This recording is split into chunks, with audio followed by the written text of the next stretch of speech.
మురళి ద్వారా రోహిణి సుగుణమ్మ కూతురు అని గుండె పగిలే నిజాన్ని తెలుసుకున్న బాలు మీనా అసలు ఇదంతా ఎలా జరగబోతుందనేది ముగ్గు వేస్తూ రివ్యూ అయితే చెప్పుకుందాం. వీడియో నచ్చితే తప్పకుండా లైక్ చేయండి, చివరి వరకు స్కిప్ చేయకుండా చూసేయండి. విద్య రోహిణితో ఇలా అంటూ ఉంటుంది, మనోజ్ ఫోన్ చేస్తాడని నువ్వు ఎదురు చూడడం కాదు, ఒక్కసారి నువ్వు మనోజ్కి ఫోన్ చెయ్యి అని అంటూ ఉంటుంది విద్య. అప్పుడే రోహిణి, నేను చేస్తే ఫోన్ లిఫ్ట్ చేస్తాడంటావా అని అడుగుతూ ఉంటే, చేస్తాడు, ఎందుకు చేయడు, ఒక్కసారి నువ్వు ఫోన్ చెయ్యి అని అనగానే అప్పుడే రోహిణి మనోజ్కి ఫోన్ చేస్తూ ఉంటుంది. అలా మనోజ్కి ఫోన్ చేస్తూ ఉండగా మనోజ్ అయితే ఫుల్గా తాగేసి పడుకొని ఉంటాడు. అప్పుడే ప్రభావతి మనోజ్ ఫోన్ రింగ్ అవుతుందని దగ్గరికి వస్తుంది. దగ్గరికి రాగానే రోహిణి ఫోన్ పేరైతే పడుతుంది. రోహిణి ఫోటో కూడా వస్తుంది. ఈ దిక్కుమాలిది పాపిష్టి మొక్కంది మళ్ళీ నాకు వీడికి ఫోన్ చేస్తుందేంటి, మళ్ళీ వీడిని బాధ పెట్టాలనా అని ఫోన్ కట్ చేస్తున్నాడే అని అంటూ ఉంటుంది విద్యాని రోహిణి.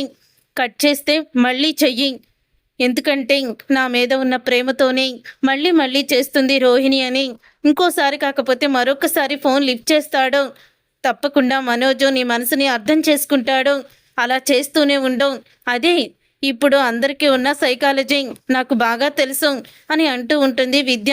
అదేంటే ఏదో ప్రేమించినట్టు మీరెవరు నువ్వు కోపంగా ఉన్నట్టు, నీ కోపంగా ఉన్నప్పుడు నీకు ఫోన్ చేసినట్టు ఏదో పెద్ద సీనియారిటీలో ఉన్నట్టు చెప్తున్నావు అని అడుగుతూ ఉంటుంది రోహిణి. ఇక రోహిణి అలా అడగంగానే అదేం లేదు లేవే అని చెప్తూ ఉంటుంది విద్య. ఇక విద్య అలా అనుకొని, అవును ఆ రోజు నేను మురళిని అనవసరంగా కొట్టాను, ఏమనుకుంటున్నాడో ఏంటో అని విద్య అయితే మురళి గురించి ఆలోచించడం మొదలు పెడుతుంది. ఇంతలో రోహిణి మళ్ళీ ఫోన్ చేస్తుంది మనోజ్కి. అప్పుడే ఇక మనోజ్ మత్తులో ఉండడంతో ఫోన్ మాత్రం ప్రభావతి దగ్గరే ఉంటుంది. ఇది మళ్ళీ మళ్ళీ చేస్తుంది, దీనికి ఇప్పుడు నేను గట్టిగా వార్నింగ్ ఇవ్వాలి అని అనుకొని ఫోన్ అయితే లిఫ్ట్ చేస్తుంది ప్రభావతి.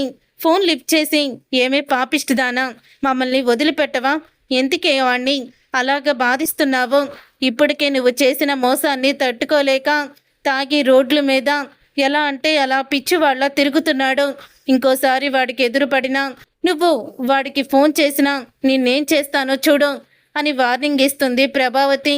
అప్పుడే రోహిణి ఏమి మాట్లాడకుండా టక్కుమని ఫోన్ కట్ చేసేస్తుంది. ఇక కట్ చేసి, నువ్వు పదే పదే ఫోన్ చేయమంటే చేశాను, ఇప్పుడు మా అత్తగారు నన్ను బండబూతులు తిడుతుంది అని అంటూ ఉంటే ఇక ఆ మాట విని, అప్పుడే ఏంటి మీ అత్తగారు ఫోన్ లిఫ్ట్ చేసిందా, మనోజ్ ఫోన్ లిఫ్ట్ చేయలేదా అని అడుగుతూ ఉంటే, మనోజ్ ఫుల్గా తాగేసి రోడ్డు మీద పిచ్చి వాళ్ళ తిరుగుతున్నాడు అని అంటుందేంటి మా అత్తగారు, అదే నాకు అర్థం కావడం లేదు అని అంటూ ఉంటే, అవునా అయితే మనోజు నువ్వు మోసం చేసావని బాధపడుతున్నాడేమో అని అంటూ ఉంటుంది విద్య. విద్య అలా అన్న తర్వాత అప్పుడే రోహిణి ఆలోచనలో పడుతుంది. నిజంగానే మనోజు నేను తనని మోసం చేశానని బాధపడుతూ తాగుతున్నాడా, లేకపోతే నేను దూరం అయ్యానని తాగుతున్నాడా, ఏమీ అర్థం కావడం లేదు అని చాలా బాధపడుతూ ఉంటుంది రోహిణి. ఇదంతా ఇలా జరుగుతూ ఉండగా బాలు అయితే గ్యారేజ్ దగ్గర నిలబడి ఆలోచిస్తూ ఉంటాడు. అప్పుడే రాజేష్, ఏంట్రా అంతలా ఆలోచిస్తున్నావు, ఏం జరిగింది అని అడుగుతూ ఉంటే, ఏం జరిగిందేంట్రా, నేను అనుమానించినట్టే పార్లలమ్మ మోసం చేసింది, తను కోటీశ్వరాలు కాదు, కోటీశ్వరాలు అని అబద్ధం చెప్పి మనోజ్ గారిని పెళ్లి చేసుకుంది, అంటే మలేషియా మావయ్య, మలేషియా మాణిక్యం, ఇవన్నీ కూడా అబద్ధాలైనా, మనకి మీ నానమ్మ వాళ్ళు ఊరు వచ్చినప్పుడు ఆ మలేషియా అతను అప్పుడే అనుమానం వచ్చింది, అతని చేత నిజం చెప్పిద్దామని మనం కళ్ళు కూడా తాగించాము, అప్పుడే అనుమానం వచ్చింది కదరా అని అంటూ ఉంటే, అవునరా అప్పటి నుంచి నాకు అనుమానం ఉంది, కానీ అనుమానం ఈరోజు నిజమైపోయింది, వాడు ఎవరో కాదు మా రంగారావు మావయ్య కూతురు సుందరి ఉంది కదా, సుందరి పెళ్లి చేసుకున్న అతనికి మేనమామే ఈ మాణిక్యం, అతనిది ఇదే ఊరు, మటన్ కొట్టు బ్రతుకుతూ ఉంటాడు, ఆ మటన్ కొట్టు కూడా మనం ఎప్పుడు చూడలేదురా, మనం ట్యాక్సీ డ్రైవర్లమే కానీ ఎప్పుడు మనకి ఎదురుపడలేదు, అదే విచిత్రం అని అంటూ ఉంటాడు బాలు. అవునరా నువ్వు కూడా చెప్పింది, అతనిది ఈ ఊరే అయ్యుండి ఎప్పుడు మనకి ఎదురుపడలేదంటే నాకు కూడా అది ఆశ్చర్యంగానే ఉంది అని అంటూ ఉంటాడు. ఇదంతా ఇలా జరుగుతూ ఉండగా ఇంతలో అక్కడికి మురళి అయితే వస్తాడు. ఇక మురళి రావడం చూసి ఈ వీడేంటి ఇలా దిగులుగా ఉన్నాడు, కొంపదీసి ఇప్పుడు ప్రేమించిన అమ్మాయి కూడా హ్యాండ్ ఇచ్చిందా ఏంటి వీడికి అని బాలు రాజేష్తో అంటూ ఉంటే, అవునరా వీడెందుకో డల్గానే కనిపిస్తున్నాడు, ఒకవేళ ఆ అమ్మాయి కానీ హ్యాండ్ ఇచ్చిందంటావా, అందుకే ఇలా ఉన్నాడంటావా అని రాజేష్ కూడా అడుగుతూ ఉంటాడు బాలుని. ఇంతలో మురళి వచ్చేసరికి, ఏంటి మురళి అలా ఉన్నావు, కొంపదీసి మీలెవరు నిన్నేమన్నా వద్దందా, హ్యాండ్ ఇచ్చిందా అని అడుగుతూ ఉంటాడు బాలు. అదేం లేదు బాలు అన్న, అసలు ఏం జరిగిందంటే తనకి నా మీద ప్రేమ ఉందో లేదో టెస్ట్ చేద్దామని నా ఫ్రెండ్ చేత నాకు యాక్సిడెంట్ అయిందని తనకి ఫోన్ చేయించాను. తను చాలా భయపడిపోతూ టెన్షన్ పడుతూ అక్కడికి వచ్చింది. వచ్చేసరికి నేను ఇదంతా కూడా మామూలుగా జోక్ చేశానని చెప్పాను. అప్పుడే తను నా చెంప చెల్లుమనిపించింది. నేను అర్జెంటు పని మీద వెళ్తున్నాను, ఇప్పుడు నువ్వు ఇలాగ అంటున్నావు, అక్కడ ఏం జరుగుతుందో ఏంటో, అసలు ఏ సిచ్యువేషన్లో ఉంటానో కాస్త అర్థం చేసుకోవా అంటూ నా చెంప పగలగొట్టింది. నేను వెళ్ళకపోతే అక్కడ ఎంత నష్టం జరుగుతుందో తెలుసా అంది. అసలు ఏం నష్టం జరిగిందో ఏంటో, తనకి ఫోన్ చేయడానికి కూడా నాకు భయమేసింది అని అంటూ ఉంటాడు. అప్పుడే ఇంకా మురళి ఆ మాట అనేసరికి, మరి నువ్వు అలాంటి అబద్ధాలు ఆడడం ఏంటి, ఏ ఆడపిల్ల అయినా ఇలా ప్రేమించిన వాడికి యాక్సిడెంట్ అయిందంటే తట్టుకోగలదా, ఎంత టెన్షన్ పడుతుంది, ఆ సమయానికి అమ్మాయికి ఏం అర్జెంటు పని దొరికిందో ఏంటో అని అంటూ ఉంటాడు. అప్పుడే ఇంకా తనైతే ఇక అలా అన్న తర్వాత ఇలా చెప్తూ ఉంటాడు బాలు, నువ్వు ఆ అమ్మాయి దగ్గరికి వెళ్ళు, ముందు ఆ అమ్మాయి దగ్గరికి వెళ్ళి సారీ చెప్పు, అప్పుడు తను నిన్ను అర్థం చేసుకుంటుంది. ఇప్పుడు వాళ్ళు కోపం ఇచ్చినా మనం బుజ్జగిస్తే వాళ్ళ కోపం మొత్తం కూడా పోతుంది అని బాలు అయితే చెప్తూ ఉంటాడు. నువ్వు ప్రేమించిన అమ్మాయి అని చెప్తావు తప్ప ఎప్పుడు ఫోటో చూపించలేదు, ఒక్కసారి ఫోటో చూపించు, నువ్వు ప్రేమించిన అమ్మాయి ఎలా ఉంటుందో చూద్దాము అని అంటూ ఉంటాడు రాజేష్. అవును, నేను కూడా చాలాసార్లు నిన్ను అడుగుదామనుకొని మర్చిపోయాను మురళి, నువ్వు ప్రేమించిన అమ్మాయి ఎలా ఉంటుంది అని బాలు అడిగేసరికి అప్పుడే మురళి అయితే విద్యా ఫోటోని చూపిస్తాడు. ఇక విద్యా ఫోటోని చూసి ఒక్కసారే షాక్ అయిపోతూ ఉంటాడు బాలు. అలాగే రాజేష్ కూడా షాక్ అయిపోతూ ఉంటాడు. నువ్వు ప్రేమించింది ఈ అమ్మాయినా అని అడుగుతూ ఉంటాడు బాలు. అవును బాలు అన్న, ఈ అమ్మాయి అంటున్నావేంటి, ఈ అమ్మాయి గురించి నీకేమన్నా తెలుసా చెప్పు అని అడుగుతూ ఉంటే, ఈ అమ్మాయి సామాన్యురాలు కాదు, అమ్మో ఇలాంటి అమ్మాయిని పెళ్లి చేసుకుంటే నువ్వు మీ అన్నయ్యతో కలిసి ఉండవు, వేరే కాపురమే, నీ వాళ్ళందరినీ నీకు దూరం చేస్తుంది అని చెప్తూ ఉంటాడు బాలు. ఆ మాట విని ఏమైందన్నా, ఏం జరిగింది, ఇంతకీ నువ్వు యాక్సిడెంట్ అని తన దగ్గర ఎప్పుడు నాటకం ఆడావు అని అడుగుతూ ఉంటే, నిన్నే అన్నా, తను ఏంటో అర్జెంటు పని మీద ఫలానా కళ్యాణ మండపం దగ్గరికి వెళ్తున్నానని చెప్పింది అని చెప్తూ ఉంటాడు మురళి. అది సంగతి, ఈ అమ్మాయి విద్య ఎవరో కాదో మా వదిన రోహిణికి బెస్ట్ ఫ్రెండు, మా వదిన రోహిణి, ఈ అమ్మాయి ఇద్దరు కూడా నాటకమాడి మా అన్నయ్యని ఆ రోహిణి పెళ్లి చేసుకుంది. అలాగే విద్య కూడా తన ఫ్రెండ్తో అంటే మా వదిన రోహిణితో చేతులు కలిపి మా కుటుంబాన్ని మోసం చేసింది అని మాణిక్యం గురించి, విద్య రోహిణి ఆడిన నాటకం గురించి మొత్తం కూడా బయట పెట్టేస్తాడు. తను ఒకరోజు నా ఫోన్ కూడా కొట్టేసింది, రోహిణితో కలిసి స్నేహం చేసి తను కూడా మా కుటుంబాన్ని మోసం చేసింది. చూడు, ఫ్రెండ్ కోసమే తను ఇంతలా చేసిందంటే తన కోసం ఇంకా ఎదుటి వాళ్ళని ఎంత మోసం చేయగలదు. రేపటి రోజున నీ కుటుంబాన్ని కూడా తను అలాగే మోసం చేస్తుంది. క్యారెక్టర్ మంచిదే, మనిషి మంచిదే, మాట తీరు బాగానే ఉంటుంది, అలాగని తన గుణమే తను రోహిణితో కలిసి పార్లలమ్మతో కలిసి మళ్ళీ మీకు కుటుంబానికి ఏదైనా చెయ్యొచ్చు చెప్పలేము అని అంటూ ఉంటే, అసలు తను ఇలాంటిదని నేను అనుకోలేదన్నా, ఇప్పుడే వెళ్ళి తనని కడిగేస్తాను, అసలు ఇలాంటి దానివా నువ్వు, ఆ కుటుంబాన్ని మోసం చేయడానికి నీకు మనసు ఎలా ఒప్పింది, మీ స్నేహితురాలు చేస్తుంది తప్పని తెలుసుకోవడం నువ్వెందుకు తనకి సహాయం చేశావని నిలదీస్తాను, అడుగుతాను, తను చేసిన తప్పు తను తెలుసుకోవాలి కదా, నేను తనకి నా మీద ఎంత ప్రేమ ఉందో తెలుసుకోవాలనుకుంటే తనేమో తన ఫ్రెండు మోసం చేసి ఎక్కడ దొరికిపోతుందేమో అని కంగారు పడుతూ వెళ్తూ మళ్ళీ నా దగ్గర ఏదో అర్జెంటు పని అని చెప్పింది. అంటే మోసం చేసిన తప్పు చేసిన తన ఫ్రెండ్ని కాపాడాలనుకుంది. అంటే తను చేసింది తప్పే కదన్నా అని అంటూ ఉంటాడు మురళి. ఇక మురళి మాటలు విని, నువ్వు చెప్పింది కరెక్టే మురళి. తన స్నేహితురాలు తప్పు చేసినా కూడా ఆ తప్పు ఎక్కడ బయటపడిపోతుందో, తన స్నేహితురాలు ఎక్కడ మోసం చేసిందని వాళ్ళ అత్తరికి దొరికిపోతుందేమని కాపాడడానికి బయలుదేరింది విద్య. నువ్వే అడుగు వెళ్ళి తేల్చుకో. తనకు కూడా తెలియాలి కదా తను చేసిన తప్పు. ఇప్పుడు కూడా తన స్నేహితురాలు అక్కడే ఉంది, వాళ్ళింట్లోనే పెట్టుకుంది, తప్పు చేసిన దాన్ని అక్కడే ఉండనిచ్చింది అని బాలు అయితే చెప్తాడు. అప్పుడే ఆ మాట విని మురళి కోపంగా వెళ్తాడు. రే అదేంట్రా, ఇప్పటి వరకేమో మీ వదిన చేసింది తప్పే, మరి ఎక్కడో ఉంటుంది పాపం మీ అన్నయ్య ఒంటరైపోయాడని బాధపడ్డావు. మరి ఇంతలోనే అక్కడ కూడా ఉండనివ్వకుండా రోహిణిని నువ్వు పంపించేయడానికి ప్లాన్ చేశావా? ఇప్పుడు వెళ్ళి విద్యని నిలదీస్తే విద్య మురళి మీద ఉన్న ప్రేమతో రోహిణిని వెళ్ళిపోమంటే ఏం చేస్తావని అడుగుతూ ఉంటే, అప్పుడు ఏముందిరా, తను ఇంకెక్కడికి వెళ్తుంది? ఈ ఊళ్ళో తను ఎక్కడికి వెళ్ళలేదు, తనకి తెలిసిన వాళ్ళు కూడా ఎవ్వరు ఉండరు. అప్పుడు మళ్ళీ మా ఇంటికే తిరిగి వస్తుంది. అందుకే మురళీగాడిని రెచ్చగొట్టి పంపించాను అని చెప్తూ ఉంటాడు బాలు. ఇంతలో మీనా అయితే బాలుకి క్యారేజీ తీసుకొని వస్తుంది. అప్పుడే బాలు రాజేష్ ఇద్దరు మాట్లాడుకుంటే మీనా ఎవరి గురించి మాట్లాడుకుంటున్నారు అని అడుగుతూ ఉంటుంది. ఇంకెవరు మీనా, ఆ రోజు నీ వెంట పడ్డాడే మురళీ కాడు, మరో అమ్మాయిని ప్రేమిస్తున్నాడని చెప్పాడు కదా, ఆ అమ్మాయి ఎవరో కాదో విద్యనే అని అనగానే, అవునా, అందుకని నువ్వు ప్రేమించిన అమ్మాయి ఎలాంటిదో నీకు తెలుసా అని విద్య గురించి మొత్తం కూడా చెప్పి పంపించాను. ఇప్పుడు చూడు, ఆ విద్యను వెళ్ళి నిలదీస్తాడు. అప్పుడు వీళ్ళిద్దరు చేసిన తప్పు తెలుసుకుంటారు. ఇక విద్య రోహిణిని బయటికి వెళ్ళిపోమంటుంది. అప్పుడు రోహిణి మన ఇంటికి వచ్చేస్తుంది అని అంటూ ఉంటాడు బాలు. ఏంటండి ఇదంతా జరుగుద్దనేనా? మీరేదో జరిగినట్టు చెప్పేస్తున్నారు. అక్కడికి వెళ్ళి మురళి ఏం చేస్తాడో. విద్య కూడా మురళిని బాగా ప్రేమిస్తుంది. ఇన్ని రోజులు తను నా సలహా అడిగింది. ప్రేమించిన అబ్బాయి ఎలా ఉంటాడు, ఎలా ప్రేమిస్తాడు, ఇవన్నీ కూడా నన్ను అడిగింది మురళి గురించేనా? నేను ఎవరో అనుకున్నాను.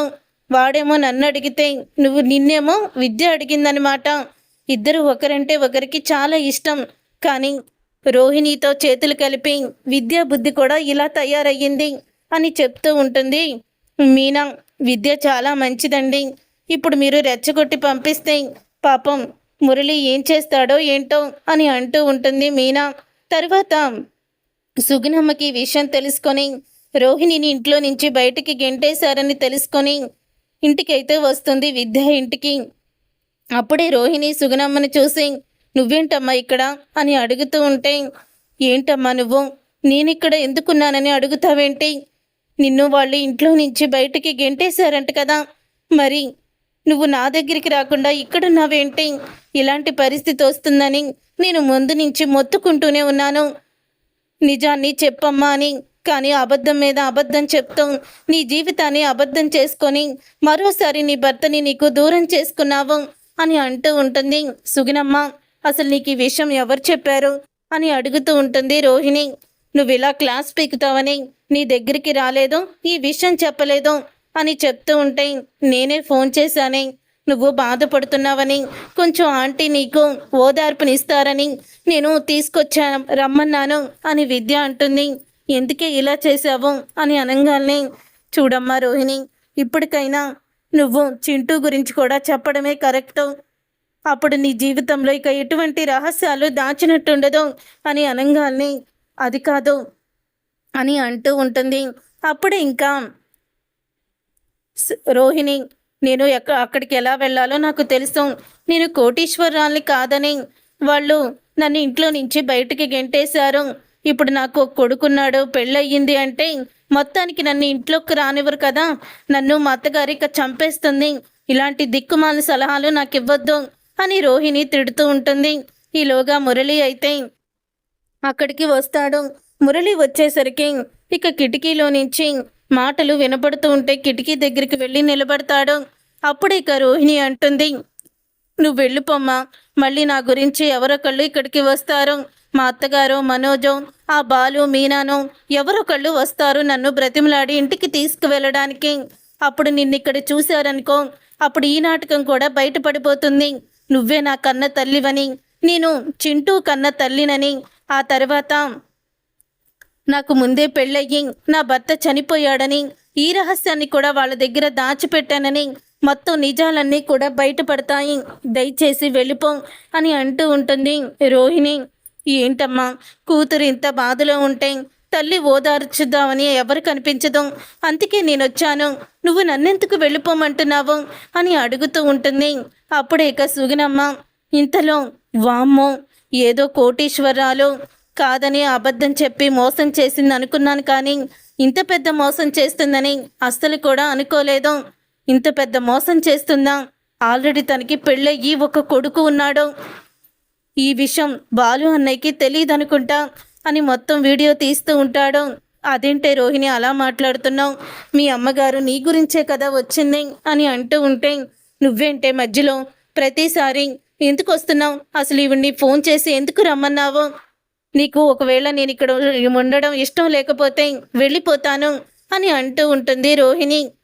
నువ్వు ఇక్కడ ఉండడం నాకు ఇష్టం లేక కాదే, ఏదో కొంచెం ఓదార్పుకి అని అంటూ ఉంటే, చెప్పాను కదే నా గురించి బాలు, మీనా, మా అత్తగారు, మా మావయ్య గారు, మనోజ్ ఎవరొకళ్ళు వస్తారు, వాళ్ళు వచ్చినప్పుడు మా అమ్మని చూసారంటే ఇంక అంతే సంగతులు, మొత్తం అంతా కూడా గజిబిజి అయిపోతుంది, కాస్త నేను చెప్పేది వినవే అని అంటూ ఉంటుంది. అమ్మ, నువ్వు ఇక్కడి నుంచి వెళ్ళిపో అని సుగుణమ్మని పంపించేస్తుంది. ఇక ఇదంతా కూడా మురళి వీడియో తీస్తాడు. వీడియో తీసి ఇక బాలు దగ్గరికి అయితే వెళ్తాడు. అప్పుడు ఇక బాలు, మీనా, రాజేష్ ముగ్గురు కూడా ఉంటారు. మీనా వదిన కూడా ఉంది, ఉంటే ఉండిందిలే, వాళ్ళింటి విషయమే కదా అని అనుకుంటూ ఉంటాడు మురళి. మురళి వస్తున్నాడండి అని అంటూ ఉంటుంది మీనా.